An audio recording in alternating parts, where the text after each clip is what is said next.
બાકી એક ફેક્ટરીમાં રમેશભાઈ આગ લાગી ગઈ, તે 100-150 જે કોઈ એના કંપનીના કારીગરો હતા એ બધા એક બારો ન નીકળ્યો બાપુ, હાવ ભડથું થઈ ગયા બધા, હાવ સમાચારમાં આવવા મળ્યું કંપનીમાં આગ લાગી. પણ કંપનીનો માલિક ડાયો, એ ડાયરેક્ટ મીડિયામાં આવી ગયો સાહેબ, કેમેરામાં આવીને કહી દીધું કે મારી કંપનીમાં જે માણસો કામ કરતા હતા એ મારા પરિવાર જેવા હતા, એનો કાયદેસર જે વીમો છે એ તો મળશે જ.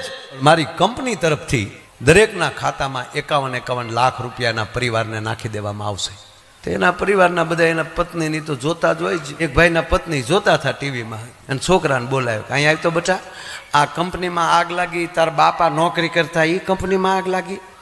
તા કે હા મમ્મી, હા બા, ભગવાનની મરજી બટા, શેઠિયો ભગવાન જેવો કહેવાય. જો બેન એને ખજાનો ખાલી ન કરી નાખ્યો. આવા શેઠિયા તો કોકને જ મળે, અને આ તો બધું ભગવાનનું ધાર્યું હોય એવું થાય. 51 લાખ